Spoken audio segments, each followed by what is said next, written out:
वाटाणा उपमा तयार झालेला आहे। अशाच नवनवीन रेसिपी पाहण्यासाठी आपण माझ्या चॅनेलला लाईक, शेअर आणि सबस्क्राईब करायला विसरू नका। नमस्कार, आज मी तुम्हाला वाटाणा उपमा बनवून दाखवणार आहे। गॅसवर मी कढई गरम करायला ठेवलेली आहे।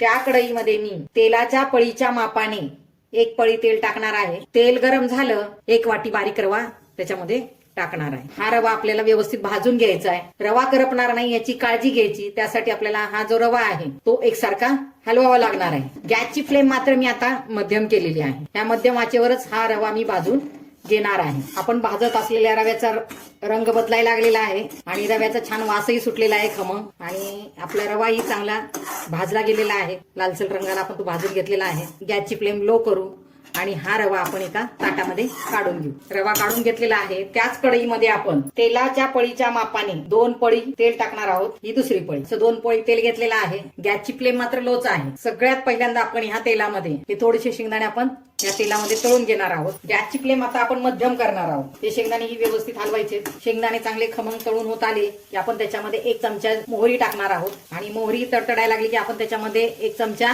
जिरे टाकणार आहोत। जिरे तडतडायला लागले की आपण त्याच्यामध्ये बारीक चिरून ठेवलेला कांदा टाकणार आहोत। हा कांदा व्यवस्थित परतून घ्यायचा आहे। कांदा परतत असतानाच आपण त्याच्यामध्ये आपल्या चवीनुसार मीठ टाकणार आहोत। ते व्यवस्थित हलवून घ्यायचंय। कांदा चांगला खरपूस रंगाला परतून घ्यायचा आहे। कांदा चांगला परतून होत आला की आपण त्याच्यामध्ये बारीक चिरून ठेवलेली हिरवी मिरची टाकणार आहोत। हिरवी मिरची तुमच्या आवश्यकतेनुसार घ्यायची। तुम्हाला जेवढं तिखट लागतं तेवढी हिरवी मिरची घ्यायची। ती आपण या कांद्यामध्ये व्यवस्थित परतून घेणार आहोत। हिरवी मिरची परतून झाली की आपण त्याच्यामध्ये थोडीशी बारीक चिरलेली कोथिंबीर टाकणार आहोत। ही व्यवस्थित हलवून घ्यायची। त्याच्यानंतर आपण त्याच्यामध्ये अर्धा चमचा हळद टाकणार आहोत। त्यालाही व्यवस्थित मिसळून घ्यायचंय। त्याच्यामध्ये आपण 1 ग्लासभर पाणी टाकायचंय। या पाण्यामध्येच आपण हे हिरवे वाटाणे टाकणार आहोत। हे वाटाणे शिजायला वेळ लागत नाही। पूर्ण 1 वाटीभर वाटाणे मी त्याच्यामध्ये टाकलेले आहेत। आता आपण ह्याला उकळी येण्याची वाट पाहू। ह्याला उकळी येण्यासाठी मी गॅसची फ्लेम वाढवलेली होती। आता मी गॅसची फ्लेम मध्यम करणार आहे आणि त्याच्यामध्ये आपण हा जो भाजून घेतलेला रवा होता तो मी त्याच्यामध्ये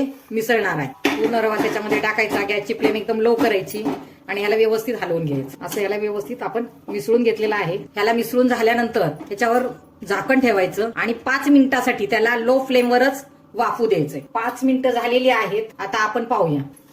उपमा आपला तयार झालेला आहे। वाटाणा उपमा तयार झालेला आहे। आता मी गॅसही बंद केलेला आहे। नवनवीन रेसिपी पाहण्यासाठी माझ्या चॅनलला लाईक, शेअर आणि सबस्क्राईब करायला विसरू नका। मग नक्की बनवून पहा वाटाणा उपमा। नक्कीच तुमच्या घरातील सर्वांना तो आवडेल। धन्यवाद। या तर मग नाश्ता करायला।